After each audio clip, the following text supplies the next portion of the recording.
Chapter 8, New Media, Time, and the Digital Arts. So this is an interesting chapter, and I think an exciting chapter as well, because it's about very current ways to make art, such as digital art, for instance, or video art. But with that said, I have to offer a caveat here that a lot of this kind of art basically gets updated so frequently that I feel like pretty much I'm going to record this lecture and then it's going to be out of date within like a year or two. So I always say with this kind of art, bear with me. I'm going to show you what I think are some great examples, but there might be even better examples that I put in the module. So make sure you go look at your module. And then some things you might see here, you might say, well, why is it not in the module now? I may have decided that that's not the best example moving forward. So I will say that you have to treat this chapter with a little bit of flexibility when looking at this kind of art. So just keep that in mind. So the birth, I'd say, of this kind of art making really lies in film. So you just had your photography chapter, and so you should be very aware of photography as a medium of art making. And a lot of what was discussed there will help you understand film as well. Film, we say was really inspired by the photographer Edward Muybridge. I'll show you one of his photographs here in a minute. And the thing that Muybridge was really interested in was motion. He was very excited by this idea of how to use photography to show motion. And that's really what film does. It uses basically, hundreds and hundreds and hundreds and hundreds and hundreds of pictures, right? Streaming along in these long bands to create motion. And the people that we talk about basically developing modern projection are the Lumiere brothers. So as far as filmmaking is concerned, we give them great credit for developing the kind of techniques that are used. This is an Edward Muybridge photo, so to give you a sense of what his photography looked like. And you'll notice that he was very intrigued by this idea of motion. And people had never seen anything like this before in photography, because it really wasn't something that was done until he came up with this kind of technique of using multiple cameras set to record an object in motion. And, in early photography, you couldn't have done this anyway because exposure times were so long.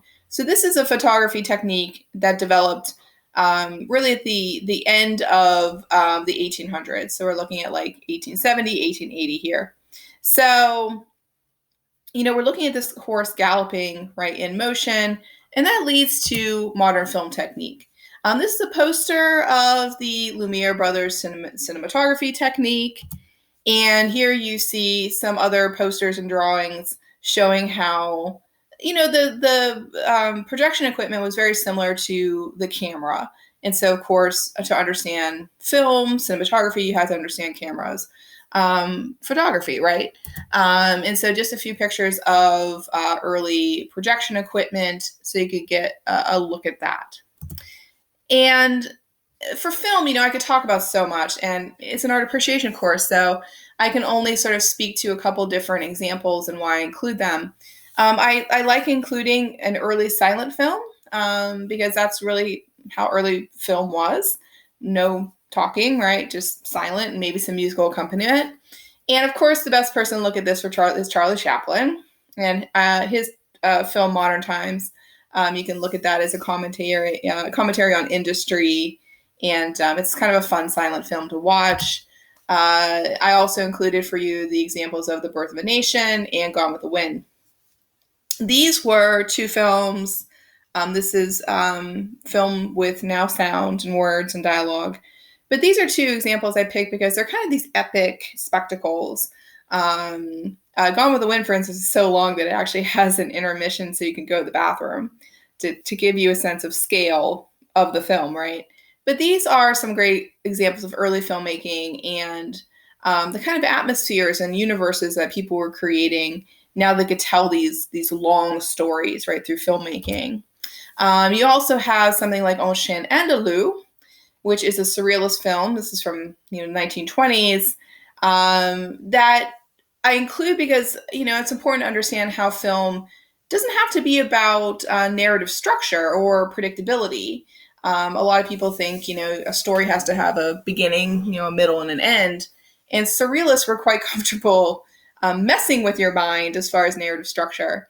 For instance, in this movie, well, there's a lot of wacky stuff that goes on, but one of the things I always mention is that it throws you around in the timeline. So you'll be like, 6 years in the past, 10 months in the future, that kind of thing.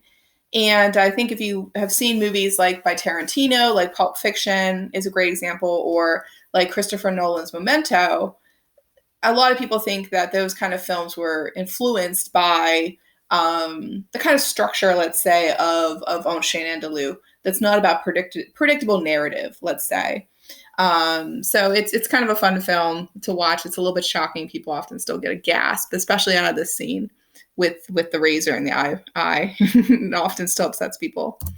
And I often talk about filmmaking to talk about techniques and strategies and technology, because obviously in early movies the technology is quite limited. As you get into the more modern contemporary filmmaking, of course you're going to look at much more elevated filmmaking. I include The Matrix here because I always feel that the technique used here, which we call bullet time, to shoot this one scene in the Matrix movie. Here's a nice graph showing you it. We often, film historians feel like it's an updating of Muybridge's camera technique to capture motion. So here you have a green screen around your actor Keanu Reeves, right, doing his stunts. And you'll notice that there's these cameras positioned so they can catch every bit of the motion, just like Muybridge's cameras would have as he swirls, right, and he moves around. So again, these are just some great film examples that cover kind of a breadth of early film, film that's not about predictable narratives, and also films that show you different uses of technology. So these are kind of good examples of films that, at least in my mind.